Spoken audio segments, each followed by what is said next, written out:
off and do a little brief introduction.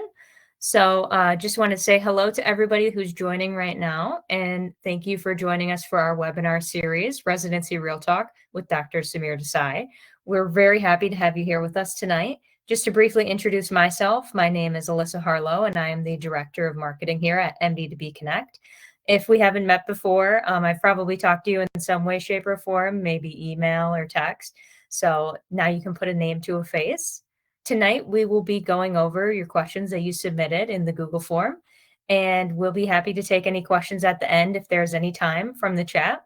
However, if you have any questions tonight that we don't have time to get to or that you want an answer to, feel free, and we strongly encourage you to reach out to Dr. Desai or anyone from our team. We're always here to help you and answer your questions or any concerns that you may have, whether it's about your rotation or it's about some guidance on the residency match process. We are always here for you for whatever you may need. So lastly, I just wanted to share that I will be sending some links in the chat throughout the duration of this webinar. You can save those for later. We have a lot of blog posts and additional resources for you that you may want to check out. So I will be sharing those in the chat. And so without further ado, I will go ahead and pass it over to Dr. Desai. Great, Alyssa. Thank you so much. It's great to be here with all of you, wherever you are. Thank you for joining us today. This is our first webinar in a new season. We, of course, just finished up with the match, and I want to tell you how much joy we had in hearing from our MD2B Connect rotators, our MD2B Connect family who went through the match and, found great success. We're so proud of them. We're excited about their future.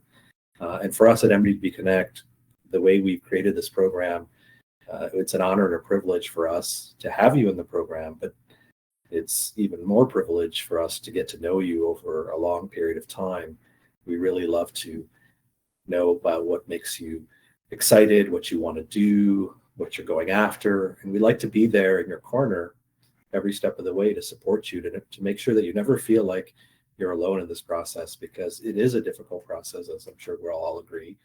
And I always want you to know that our entire team is here to help you and make sure that you're moving in the right direction. So anytime you are unsure of something, you have a question, you're worried, you know that you can always reach out to us. And for the rotators that I've already reached out to and talked to, you have my direct line. For the rotators that are new to our program, I'll be reaching out to you very soon. And what I love to do is do a deep dive into everyone's situation and to understand your situation, because you are unique, and to understand what you're aiming for, and then to provide you with personalized advice, guidance, and mentorship so that you can get to where you want to be. And so what I want is, if you're applying here this September, that next March 2026, that I can call you and congratulate you when you have your successful match.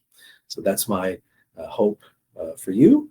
And I want to do everything we can. We try to do that in different ways. So obviously you're rotating through our program and you're strengthening your profile in your clinical work here in the US, which is a big part of getting into residency.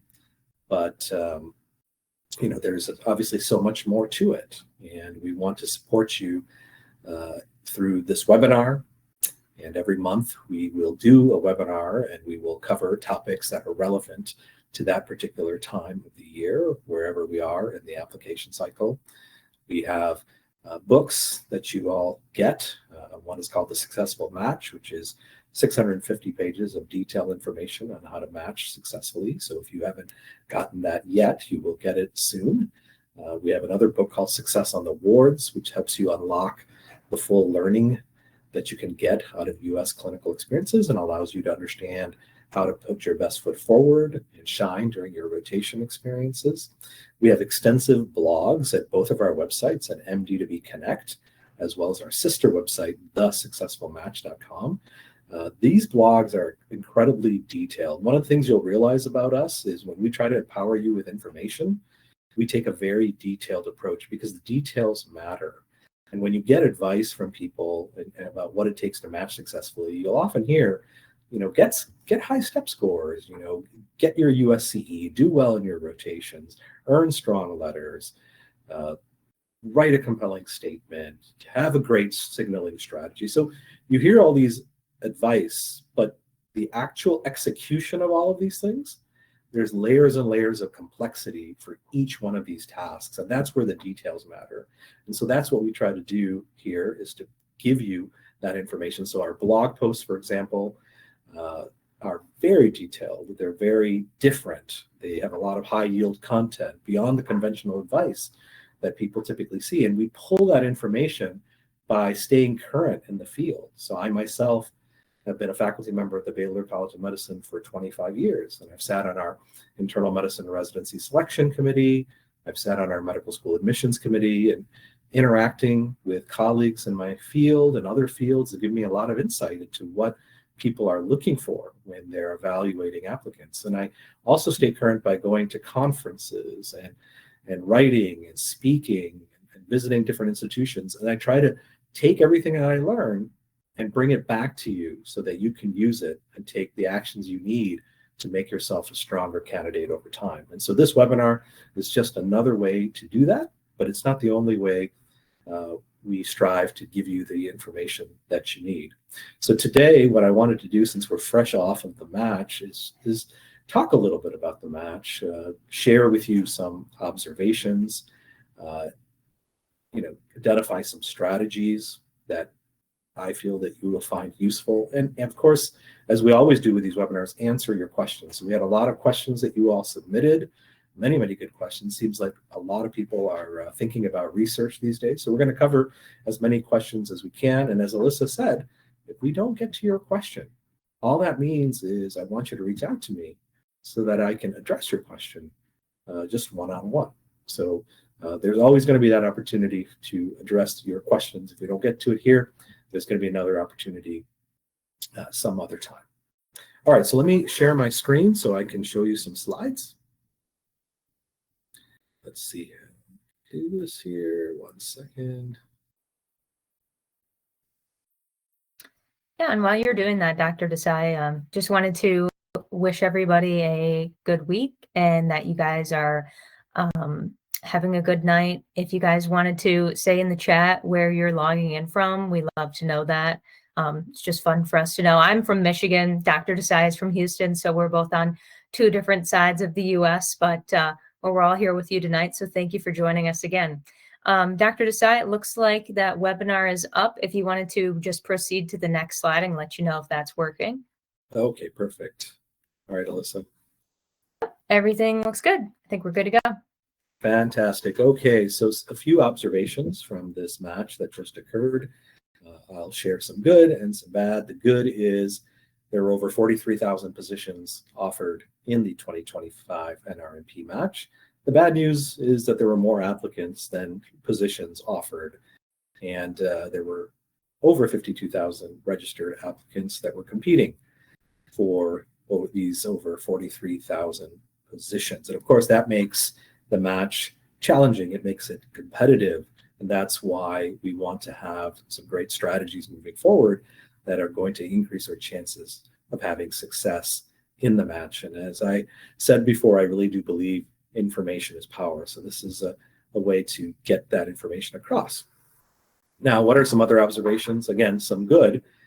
In the 2025 NRMP match, there were more positions than there were in 2024. In fact, there were over 1,700 more positions. So that's good. We want the match to year after year get more and more positions.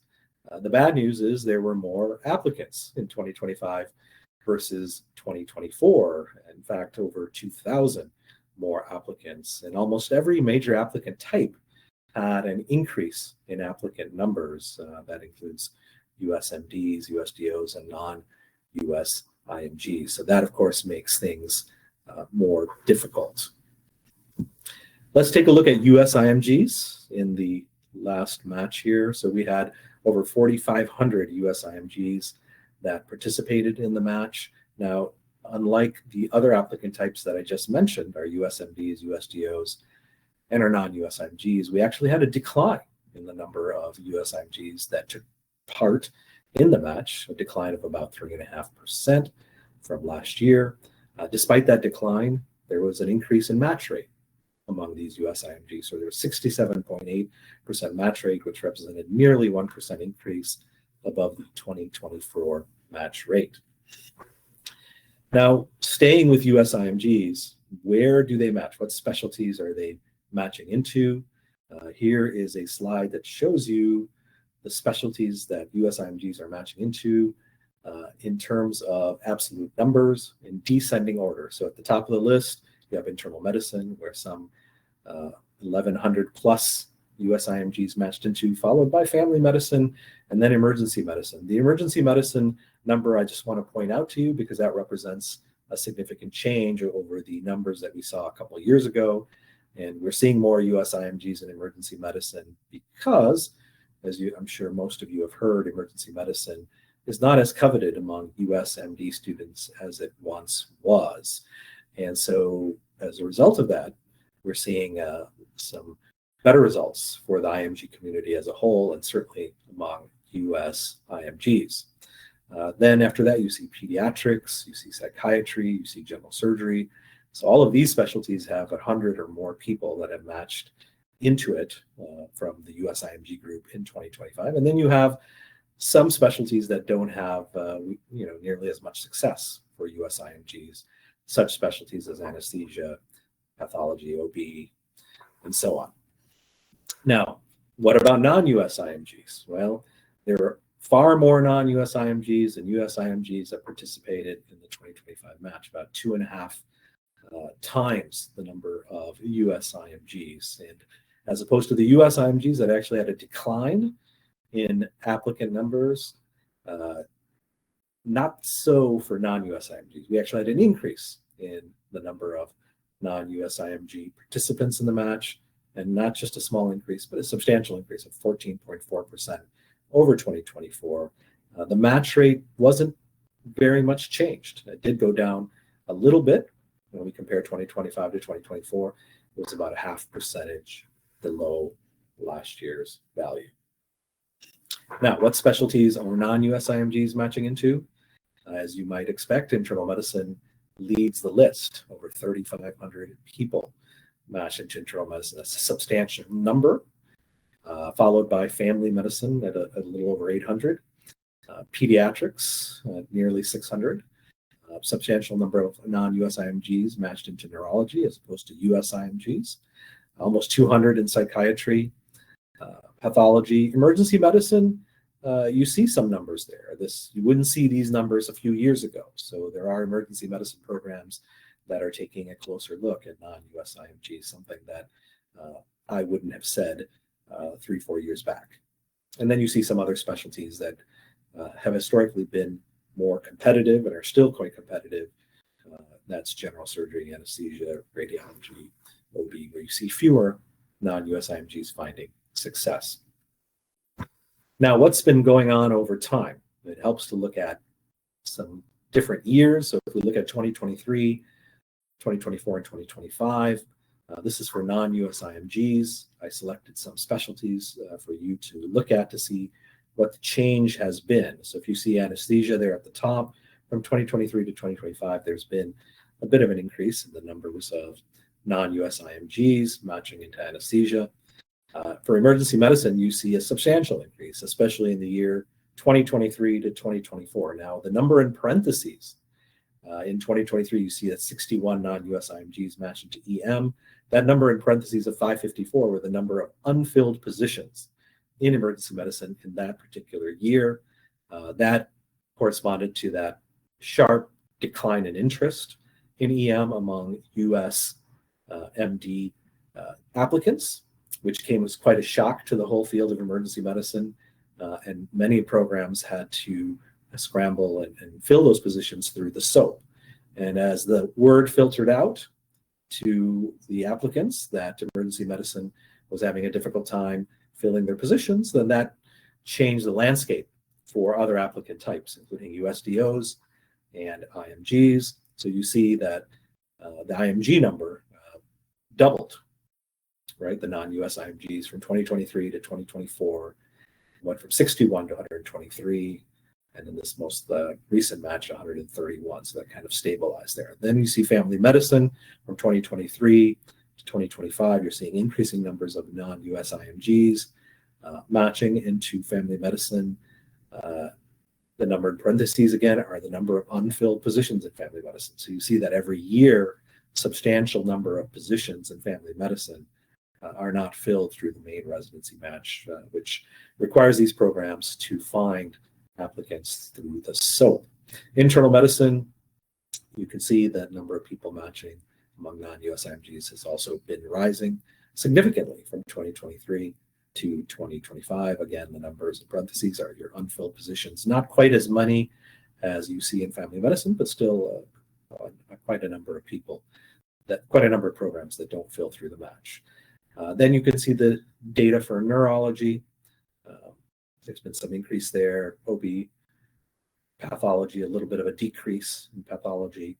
You can see that pediatrics, there's been a significant rise. Again, look at 2024. In 2024, in pediatrics, there were 251 unfilled positions, and that event has led to greater numbers of IMGs being accepted into these programs as US MD interest in pediatrics has fallen. And then you see numbers for psychiatry and general surgery. Now, there is information, useful information, that we can get from the Residency Application Service about the number of applications that are submitted. And you can see this data for all specialties. It's released every year right around December, early December. And you can go back and look at the number of applications submitted by applicant type, the total number of applications. And here in this table, I'm just showing you 3 specialties: internal medicine, emergency medicine, and pediatrics. And I'm taking you through applications submitted from the time periods of 2022 to 2025. So you can see how the application numbers have changed over time. So for internal medicine, back in 2022, we had some 12,500 or so applications. Now we're up to 14,000 plus applications. In emergency medicine, you see that big sharp rise from 2022 to 2023, again, corresponding to the fall in interest among USMD applicants. Pediatrics as well, you can see that more recent increase in applications from 2024 to 2025. So as you look at this, this gives you an idea of what's happening with different specialties. Now, as worrisome as this may be, for example, if you're interested in internal medicine, keep in mind that this table does not show you the fact that the number of positions in internal medicine is also increasing. So we do have that going for us. They're not increasing as fast as I would like, but this increase in applications submitted or applicant numbers is being offset to some extent by the increase in positions offered in the match. Now, the data release from this 2025 match covers a lot of different things, but also gives you some breakdowns by state. So I'm just showing you one example. I decided to show you the results for non-US IMGs. And I wanted to show you which states were friendly for non-US IMDs who matched into internal medicine. So I defined most friendly, it was very arbitrary, just my own cutoff, as states that had more than 200 non-US IMGs who matched. And so if you look at that, you will see that there's 6 states.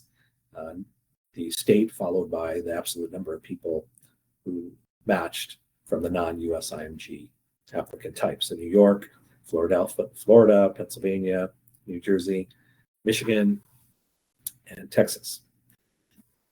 I classified states that were medium friendly if they had between 100 and 200 non-US IMGs who matched, and that included 7 states: Ohio, California, Illinois, Maryland, Connecticut, Massachusetts, and Georgia. I did the same thing for family medicine.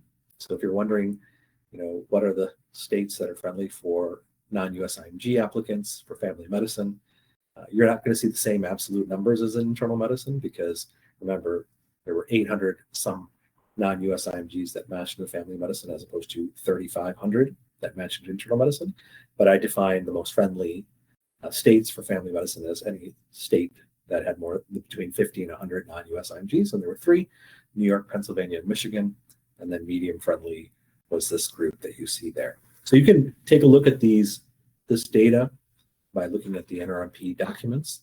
Please take a look at that, whatever specialty you are, because that can give you some sense of what you want to do with geographic preferences, what you might want to do with program signaling, where you might want to do rotations.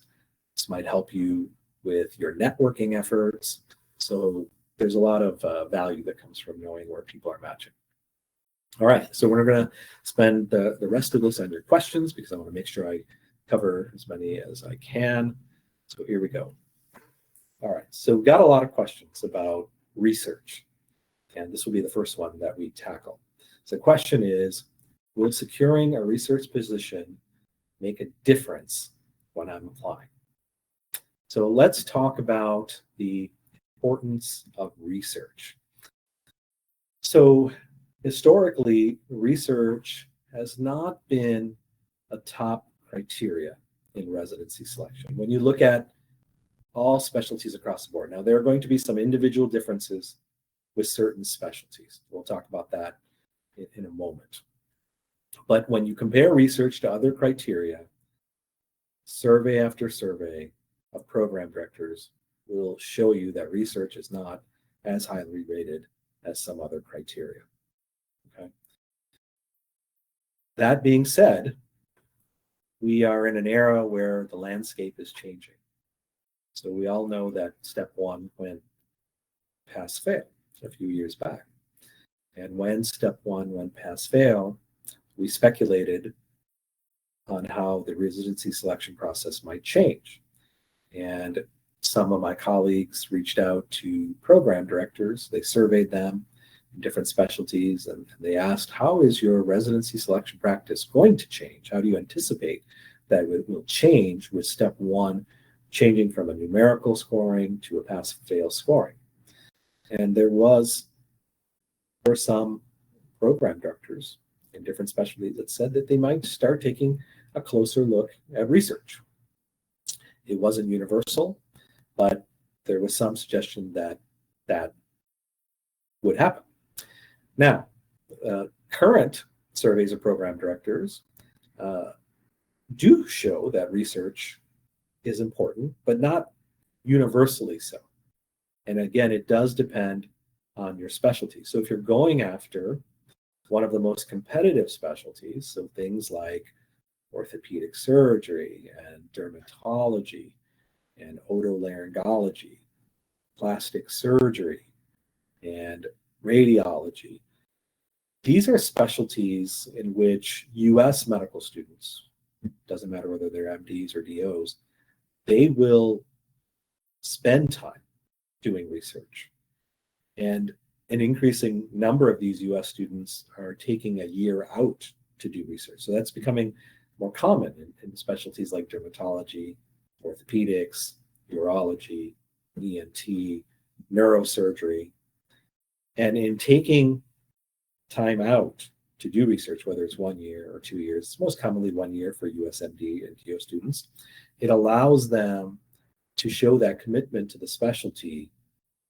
It allows them to take whatever projects that they have in that particular department and bring them from initiation all the way to the end, and to produce something tangible from all of these projects, right, in the form of a publication, a presentation, or an abstract. And so they get their numbers up, their scholarly output goes significantly up if they work hard, they pick the right type of experience, and that can help them in these most competitive specialties. Okay?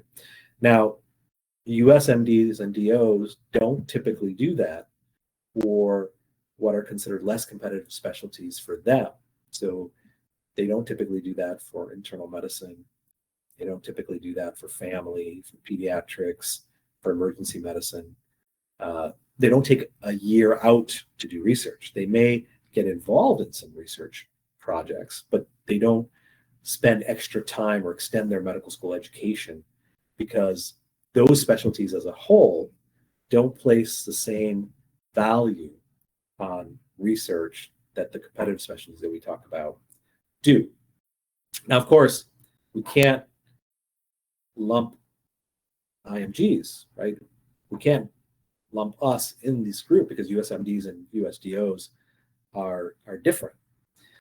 So the question is, will research help you? So research can help you at a range of programs because an understanding of research and a foundation of research can bring value to you as an applicant in different ways. It can help you be more well-rounded. Being grounded in the principles of research allows you to be more effective with patient care in terms of how you may critically appraise research in the literature and apply it to problems that your patients may have. It builds certain skills and qualities that are transferable to the clinical arena. So there's a lot of things that you get from the research process. Now, is it a must-have? Well, again, that depends on your specialty. And even if you're going after what would be considered a less competitive specialty for USMDs or DOs, it depends upon the programs in those specialties that you covet. So there are programs in internal medicine, for example, my own specialty, that are more research intensive. And if you're targeting those programs, it would make a lot of sense to do research because that would be something that's very highly valued in those programs. Now, when you decide to do research on a long-term basis, the most important thing is that you choose wisely. And what do I mean by that? You pick the right experience, and the right experience is generally governed by your choice of mentor. It's the mentor that makes or breaks any research position. Now, somebody asked, can you match into internal medicine without research experience in your application? The answer is absolutely yes, you can. That's not something that people appreciate.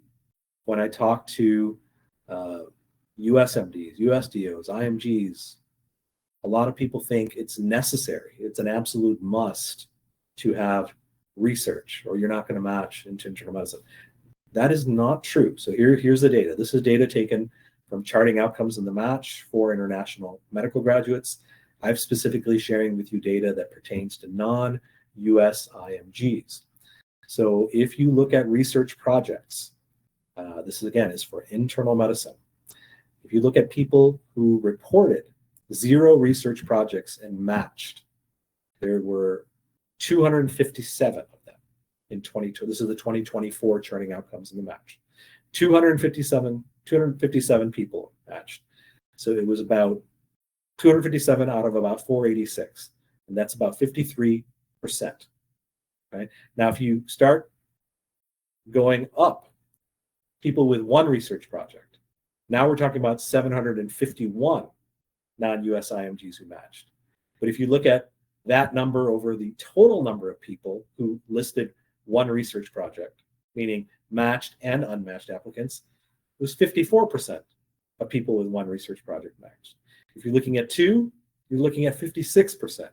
If you're looking at 3, you're looking at 57%.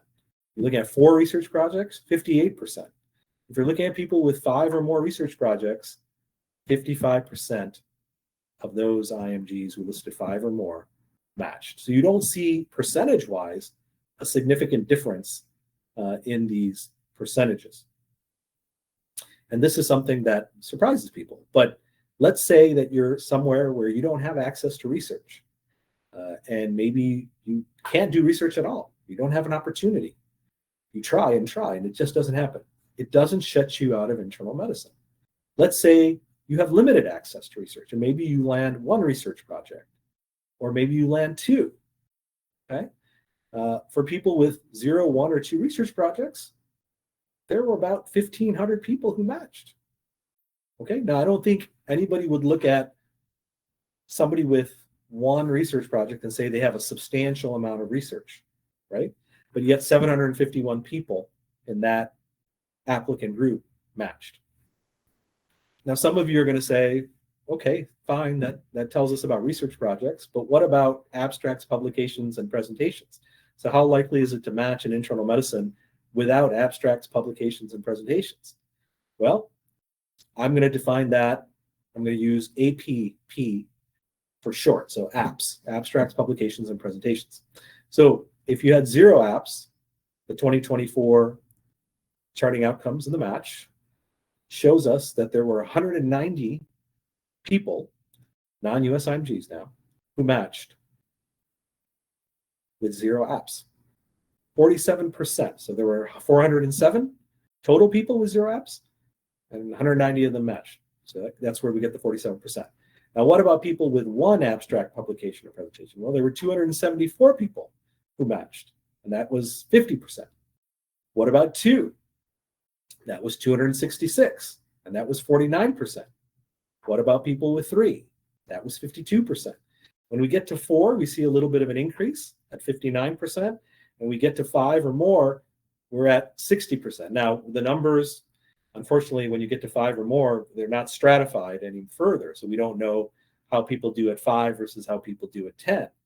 But if you're an applicant and you don't have access to research, you don't have an opportunity to get involved in it, all is not lost. There are lots of people that are matching into internal medicine with no research, no abstract publication presentations, or very few, 1 or 2. I'm sure we would all look at this and say somebody who has 1 or 2, that's not a lot, right? Compared to the mean number of abstract publication presentations among matched internal medicine residence applicants, but there is substantial numbers that are matching. So what this means is that research is just one part of many things that residency programs are looking at.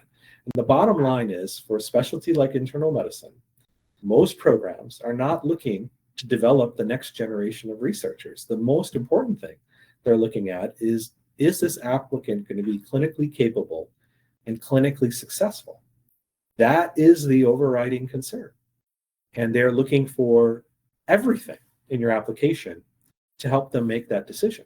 So we just got through saying that the skills and qualities you build through research can help you become a better clinician, right? They're transferable.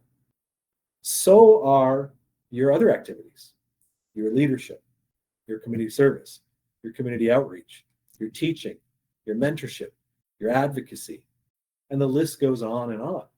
Programs also find these other things very, very favorable. But these other things don't get as much press in the applicant community as research does. So everyone keeps talking about research, and it's not the only thing. It's one part of the process. I encourage everyone to get involved in research, because if you've never taken part in it, then you have an opportunity to build that foundation. You have an opportunity to try it out, see if it's for you, and you might just discover that you really like it. And this might be something exciting for your career. But it's not the only thing that's going to get you to internal medicine. But if you have it accessible to you, I think it's something that you want to try. And if you like it, make it a part of what you want to do. But there's also many other ways to show excellence in your application. And all these non-research activities are means to do that. Now, somebody asked how to find research positions in the US when I'm in my home country. So that's a great question, very common question. We get asked this all the time. So there are publicized opportunities, right? So if you go to any medical school website, academic center, university, hospital, there's often a section there which has publicized opportunities, right? They're front and center. Everybody can see it, and you have an opportunity to apply for it. Those are going to be very competitive because everybody can see them, right? It's right there in front of them. Far more positions are unpublicized. These are things that never make it to the website. So what typically happens is March of every year, so right around match time, you have this pool of IMG research trainees, right? They could be at academic centers anywhere in the US. They're working in labs, they're doing basic science research, they're doing clinical research, they've been doing it for a year, maybe 2 years. And they get the great news, I matched. Well, at that point, they reach out to their PI, their research mentor, and they say, Dr. Smith, I've got great news. I've matched. And Dr. Smith is very happy for them. The student is ecstatic. But what that means for the lab is that it's time to look for that person's replacement. And so the PI or the research mentor will often take a look at their lab members and say, hey, do people have any recommendations? So they'll often look internally within the lab, within the department, to see who is available to fill those positions. And so this is where, if you've made contact with these people who are doing these research positions, they've got to know you, they may be willing to put your name forward, right? They may introduce you to the PI, and you may have a leg up on the competition. There may be a smaller applicant pool that is being considered for these positions. It's not publicized, and you have a much greater chance of getting it. So what I would say to you is, if you're looking for long-term research positions, one of the best ways to do it is to look at those above you who have filled those positions in the past. Maybe they just matched, maybe they're a year or two out in residency, but they're the ones who can connect you to the people that they worked for. And that can help you put your foot through the door. And even if they can't get you into that particular lab, because they were in the department for a while, they know all the other PIs and the research mentors that also take students. And so your ability to develop a relationship with someone like that can be instrumental in you getting considered for whatever positions there are. Now, one of the limiting factors is whether these positions are paid or unpaid. Most of these positions are unpaid, and now people who start in an unpaid position may have the potential to be converted into a paid position, but many academic centers don't have paid positions. So they may need people to show proof that they have the means to support themselves over 1 year. And so if you're in a position where you can do that, that can be incredibly helpful to landing one of these positions. But clearly it's a situation where it will come at quite a bit of expense between living and everything for a whole year.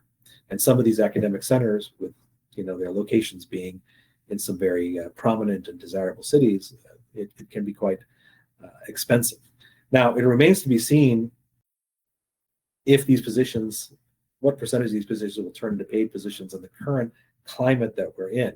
So, for example, I work at the Baylor College of Medicine, and my colleagues who have grants from the NIH, for example, in the current climate that we're in, with these funding freezes and funding cuts, they've had to let go of some of the people in their lab. So getting paid positions right now may be quite difficult. Okay, somebody asked, how much weight does remote research have in an applicant's CV? So if you can't get over here to the US, can you do remote research, and is that valuable? And the answer is you absolutely can do remote research. And yes, it can be valuable. Now, whether it's remote or whether it's in person, the key thing is the mentor. It all is dependent upon the mentor. Everybody thinks it's dependent upon how many apps you produce, how many abstracts, presentations, and publications do you produce through your research. And I'm not saying that that's not a factor, but much more important is the mentor, because the mentor is going to be instrumental in helping you get those abstracts, presentations, and publications, right? Some mentors are known to be very, very prolific. And not only are they prolific, they're invested in their students. They want to make sure their students get published and presented. So that's one aspect of what you're looking for. in a mentor. But the benefits of a mentor go way beyond the numbers you produce, right? Your scholarly output. Mentors can do so much more than that. So if you get invited or you publish, you present, let's say you get invited to present your research somewhere, your mentor can take you with them to a conference. So now you're in a conference where there's hundreds of people, maybe thousands of people from all over the United States representing many, many different institutions, many, many different residency programs. And they're all in one place. And you have an opportunity to do quite a bit of networking and meet people from these different institutions and get that much closer to certain residency programs. So conferences can be an amazing place to move your candidacy forward because you can meet a lot of people. And they're a great venue for networking. And your mentor plays a role, right, in getting you presented and published at these conferences, taking you to these conferences, even introducing you to key people. With your research and as your relationship develops further with your mentor and you prove yourself, you have the opportunity to earn a strong letter of recommendation. And that can be a big boost to your residency application. And then, even if your research is remote, there may be an opportunity for you to come over to the US to do something clinical with your mentor. And if not your mentor, maybe your mentor's colleague at that particular university. So a mentor can open up some clinical opportunities for you that might have been difficult to get otherwise. And then a mentor can advocate for you, right? So a mentor can not just write you a strong letter, but advocate for you in many, many different ways. They can reach out to programs on your behalf. They can give a call to somebody at the program.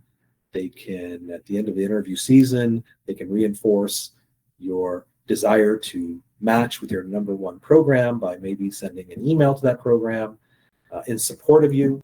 So there's a lot of things a mentor can do. So if you're going to do remote research, try to find an opportunity with a strong mentor.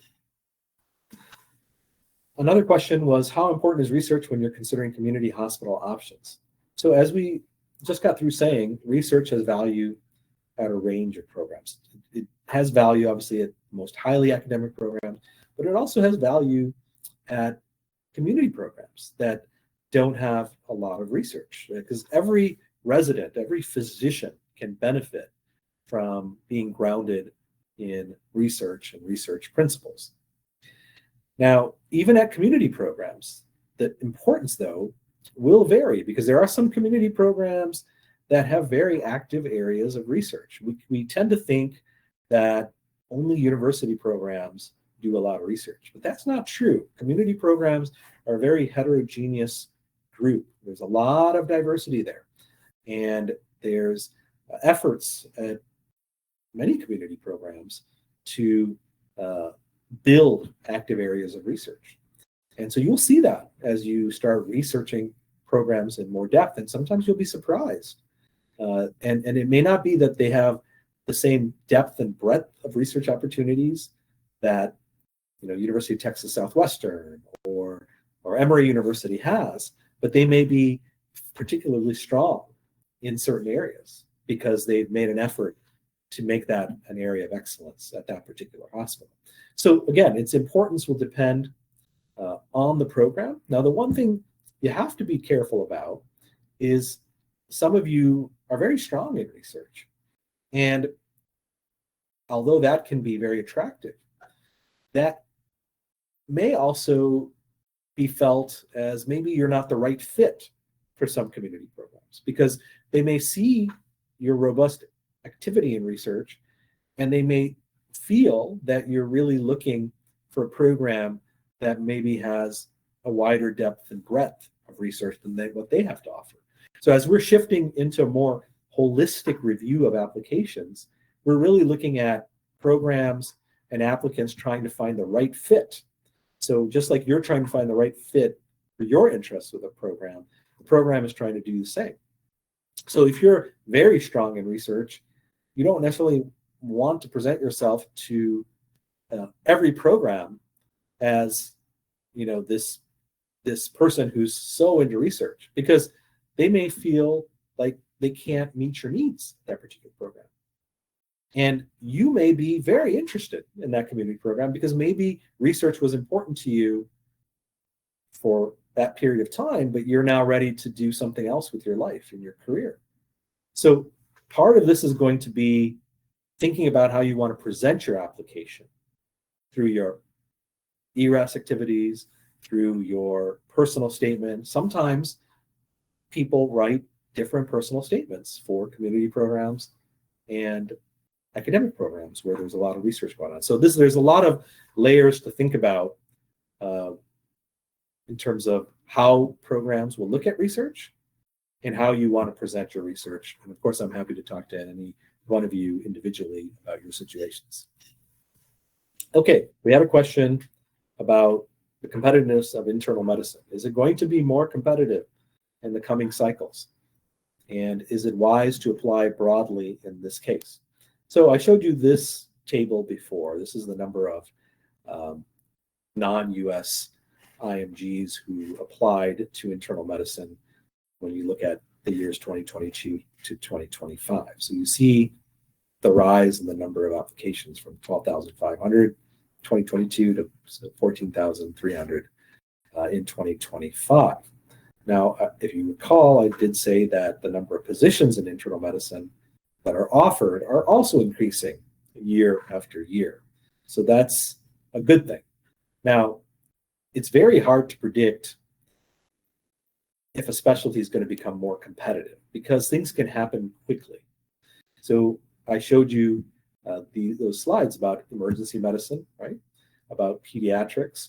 But the one thing that I can tell you about internal medicine is that the level of interest among US MDs and US DOs in internal medicine has been stable. It's not highly coveted among those applicant types.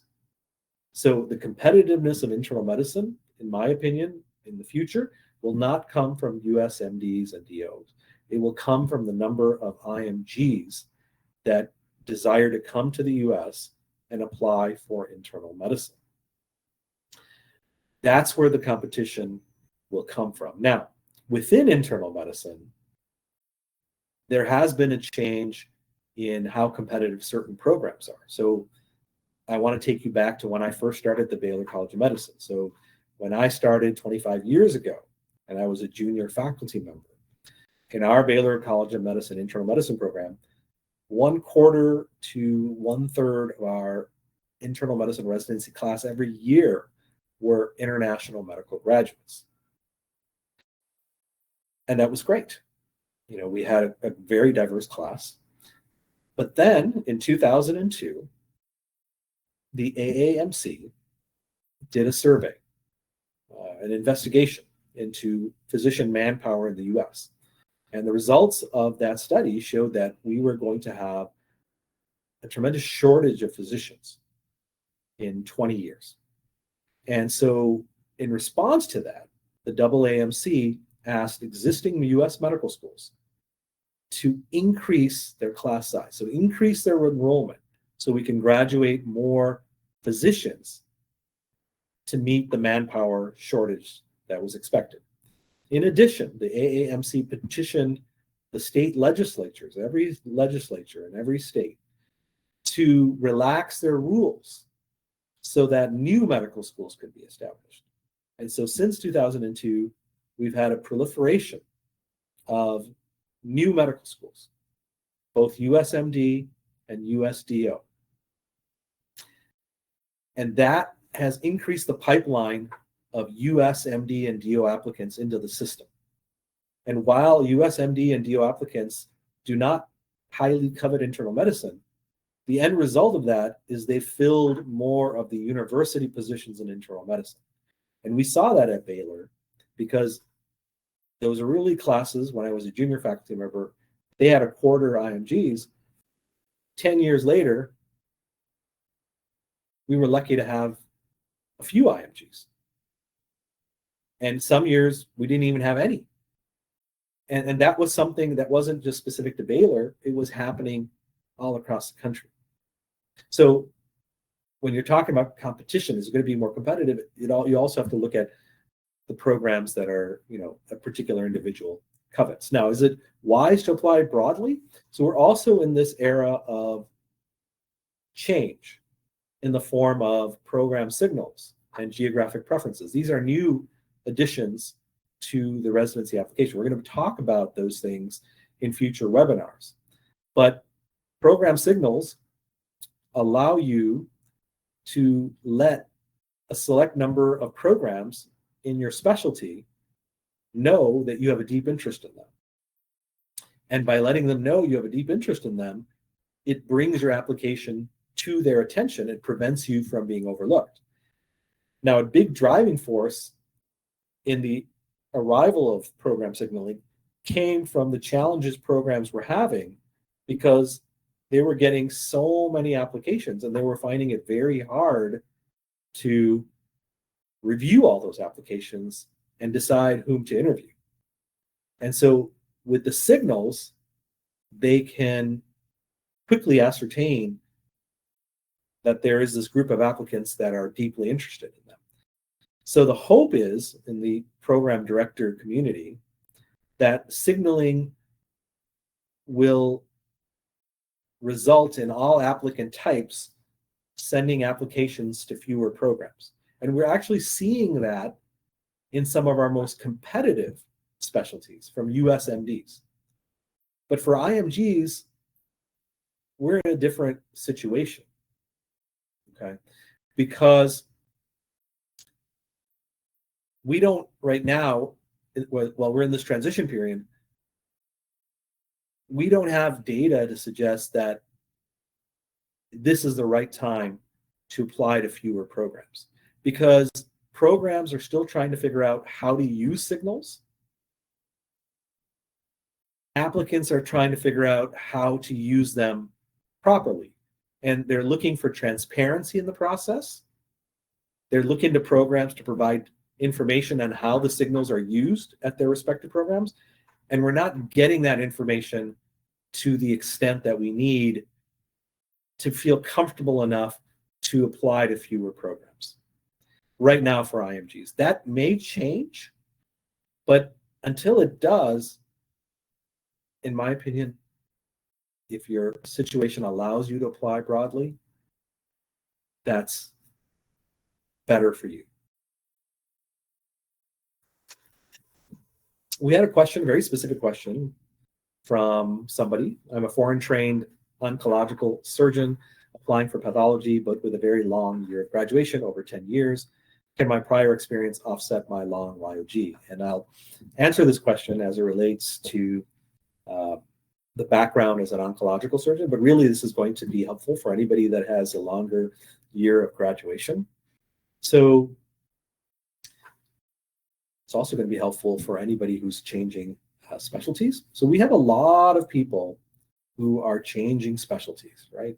In your home country, you may have been a surgeon, you may have been an ENT, you may have been any one of a number of specialists, but you're changing careers. The great news in the United States is that we're very open to that.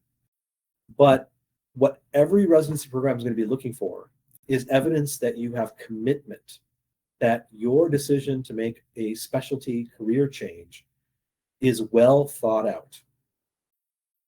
So they're going to be looking very carefully through your application materials for evidence of that. So whether you have a short YOG or a long YOG, if you're switching careers, you need to think about how can you communicate your commitment for this new specialty through the entirety of your application. Now, if you've been in another specialty, you also want to think about how you came to this new specialty. So if you're an oncological surgeon, you're in a specialty which relies heavily on pathology to do your work, right? There's a strong relationship between surgery and pathology, and now it's time to deeply think about what that relationship has been, what impact pathology has had on you as a surgeon, and how you work with pathologists to give your patients the highest quality of care. And in doing that, you're going to be able to express a stronger appreciation for pathology and its central role in your work over time. And being able to sort of craft that narrative and express that as an evolution in your career and in your journey is going to be part of what you're trying to do to make yourself more attractive to pathology. In addition, you're going to have to show commitment to pathology by doing pathology-specific activities. But if you do that, and you have that story to tell, and you'll be able to also take your qualities and skills that you developed as a surgeon and show how they're going to be relevant for pathology and make you more effective as a pathologist, whether it's because you have great stamina, you have great work ethic, you're incredibly detail-oriented as a surgeon. Well, all of those qualities translate very well into being a great pathologist. So you're going to have to put all of that together to show the pathology programs what you have to offer. The good news is many people are able to do that. I do think there are a number of pathology programs that are very receptive to people who have trained in other specialties. And pathology as a specialty, not all programs, but a good number of programs are also open to looking at people with longer YOGs. So the answer to your question, can my prior experience offset my long YOG? The answer is yes. All right, we had some questions about letters of recommendation. One question was, what kind of letter of recommendation are emphasized during the match process? So depending upon what specialty that you're going after, letters in your chosen specialty, for the most part, are preferred.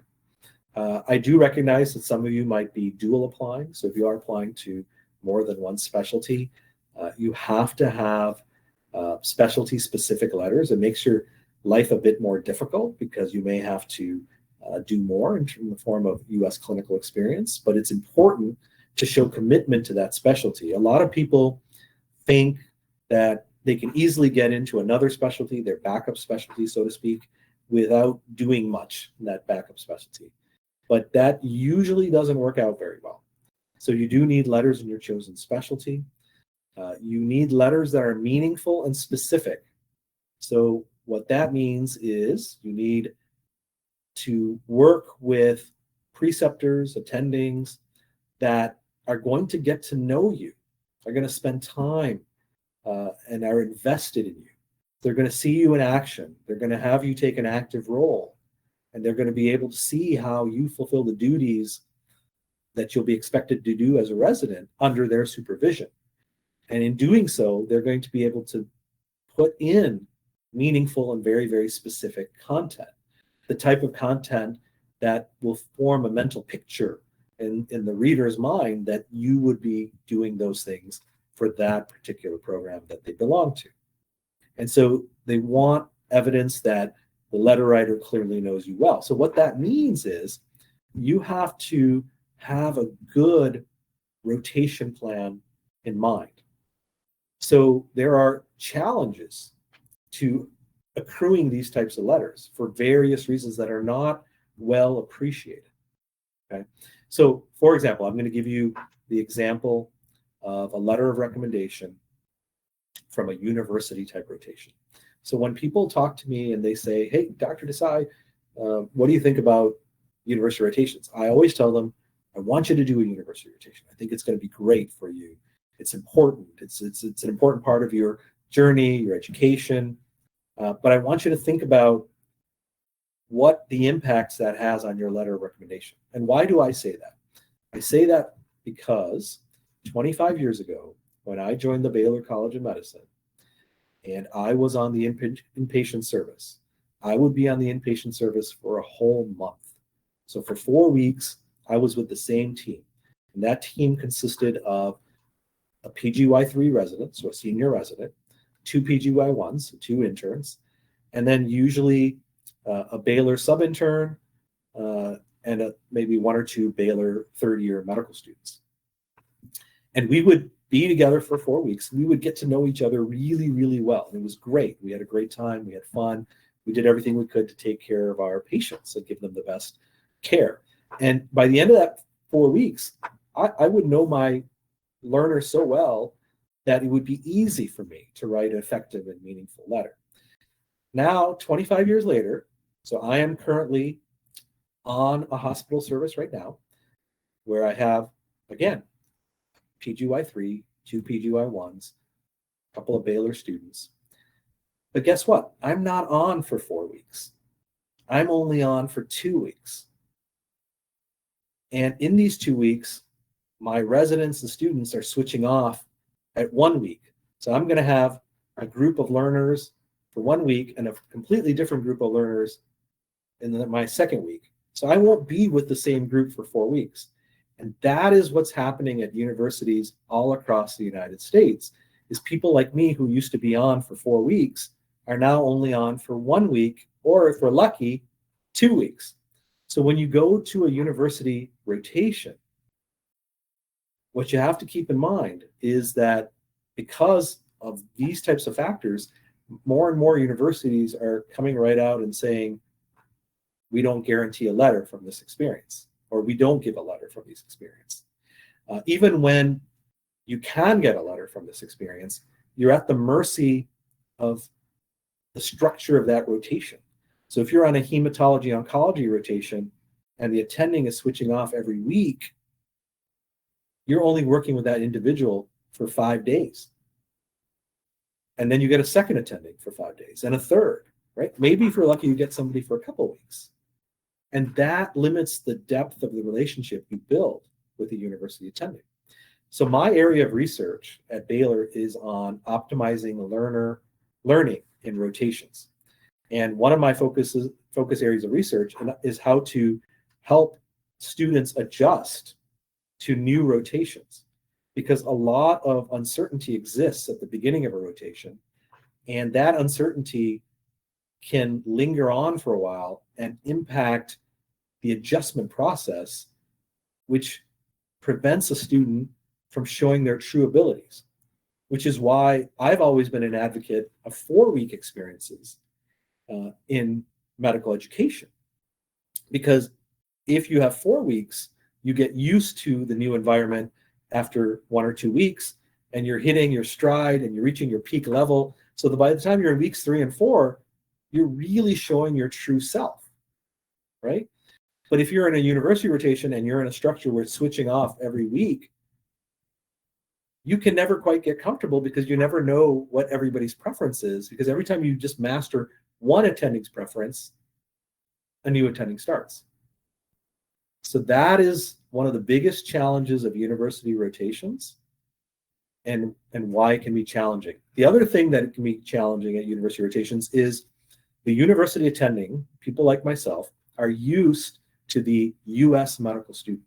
So when we get any other type of learner, so if we're a US MD school, if we get a US DO student or an IMG, we're always looking at that learner in reference to what we know, which is our own medical students from our medical college.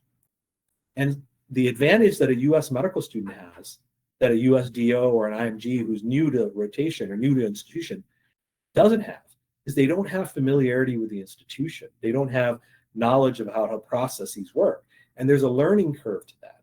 And sometimes not being able to know that up front puts you at a disadvantage. So all of these things delay your adjustment into a rotation and can impact the impression that you make on a university attending.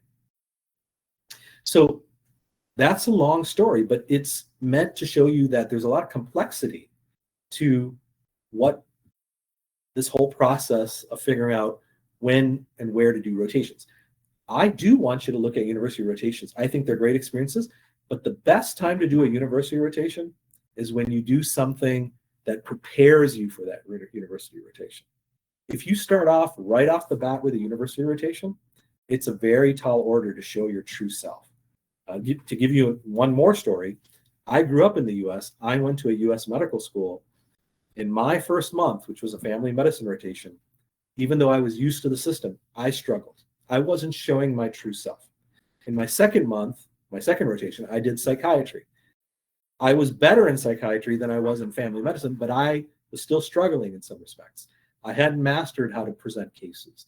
I hadn't mastered my attending rounds etiquette yet. I didn't know how to give a topic presentation in a compelling way. But I figured that out after a couple of rotations. By the time I hit internal medicine, I was reaching my true self. And these are the types of things that can impact the quality of the letters that we earn. So I want you, as you're thinking about what you're doing, to think about how to put yourself in a position to earn a strong letter in a university rotation. Okay. When and how can we generate letter request forms to send to our letter authors? So the process of generating a letter request form, I want to come to that in a minute. I just want to remind all of you on how to best get your letters or request your letters from your attendings. So the ideal time to ask for a letter recommendation is towards the end of your clinical experience. So if you're rotating in our program, that's going to be in your 4th week. If you're rotating at a university and you're with an attending for 1 week, and let's say you hit it off and they're invested in you and you're getting good feedback from them, you're going to ask at the end of that week. If you're with a university attending for 2 weeks, you're going to ask at the end of the 2 weeks, because at that point, their memories of you, fresh memories, are you reaching your peak. Okay? And that's a good time to ask. Now, when you ask, it should always be asked in the right way. You want to do this in person. You don't want to leave a rotation and then try to ask for a letter later. You want to do it in person, and you want to do it in the right way. So we go into a lot of detail on how to make that ask in the Successful Matchbook that most of you have. Those who don't will be getting it soon. But ask in the right way, because when you ask in person, you get to feel how enthusiastic they are about writing that letter recommendation. That's an important indicator. So if you're with a university attending and you're sitting one-on-one with them and you ask for your letter and you're looking at them and their body language makes you feel like they're a bit uncomfortable, or the way that they're sort of saying yes makes you question just how strong that letter is, that's valuable information that you need to factor into your decision-making on whether this letter would be a good addition to your application. But if you ask for a letter via email or via text, you rob yourself of the opportunity to judge the person's reaction to your letter request. So always ask in person. Now, when you ask and they say, absolutely, you've done great, I would love to write you a letter of recommendation, that's when you want to find out what is the letter writer's process for writing that letter. Every attending or preceptor may have their own method, right? And you want to know what that is. Now, I'm a big believer that the best letters, the most meaningful letters, are a collaboration between the attending and the student. So the attending knows the ways in which you have shined. They've appreciated your work ethic. They know that you're a team player. They've seen your communication skills. But what you're going to have fresh in your mind are the examples that back it up. So if you were in the clinic and the clinic was really shorthanded, and on that particular day, maybe somebody was sick in the clinic, and in addition to all of your other responsibilities, you rolled up your sleeve and you did that other activity, that person's tasks and responsibilities, well, that's an example of teamwork, and that's a very, very specific example. So if the preceptor is going to be writing about your teamwork, they can back it up with that example, and maybe they don't have that fresh in their mind, but you do. So your collaboration results in more meaningful content in that letter. So you want to supply the letter writer with information to help them write a meaningful letter, and we go into that in the letters of recommendation chapter in the Successful Match book. Now, as far as the process of generating a letter request form, when ERAS opens, you can assign a particular individual as a letter writer. You'll need some basic information, including their name, their email address, their professional title. But once you assign them as a letter writer, it will generate a letter request. It will be sent to that particular letter writer. They will receive it. In that request will be a unique letter identification number, which is what the letter writer needs to upload that. So the letter writer will upload your letter directly into the letter recommendation portal, and your letter request will facilitate that process. Okay, somebody asked, does the designation of the person writing it matter or the content? So both matter, but content is king. The best letters are the ones with the strongest content. Now, if you have two letters of equal strength in terms of content, and one is written, by an individual who is involved in education, but perhaps doesn't do it as much as somebody who has residents with them all the time, then the latter is going to be better option if you have to choose between the two.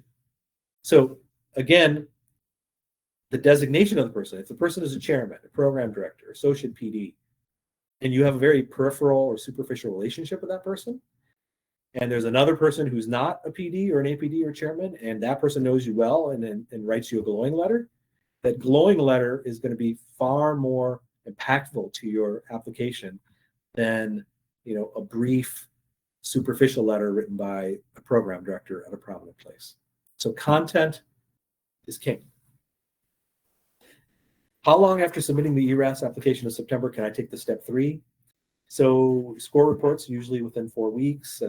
From time to time we get delays. It can be up to 8 weeks.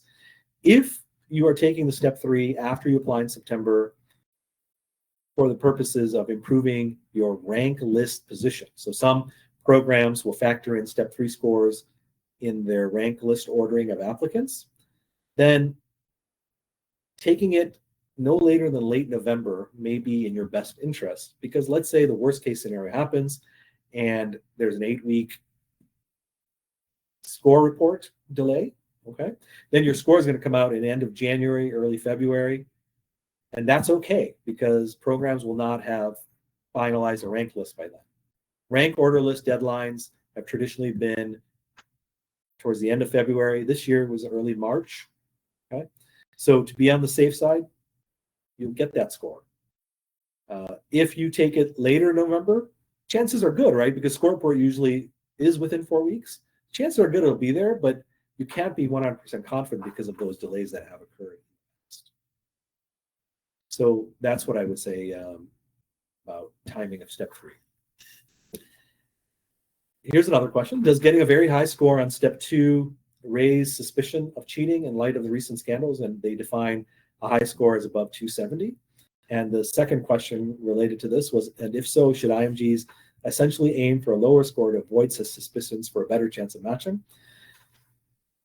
I want you to put everything you got into your exam because you all have the potential to do very well on this exam. And I want you to be able to show programs what that can be. And so we don't want you to be in the situation where you're trying to get a lower score because you think your chances will be better because you'll get a lower score. If you get a 270 plus, the automatic thing will not be a selection committee thinking that you have cheated. The automatic thing will be that you have done well. And they will look at it and say, wow, this, is an indication of this person's knowledge base, their diagnostic reasoning. So it will be viewed in a positive light. It will not be viewed as something negative. So I don't want you to worry that scoring a 270 plus is going to prevent you from getting into residency. I sit on the selection committee. We don't even look at that as even a factor. We don't say, oh my gosh, this guy got over 270. Did he cheat? That doesn't even come up.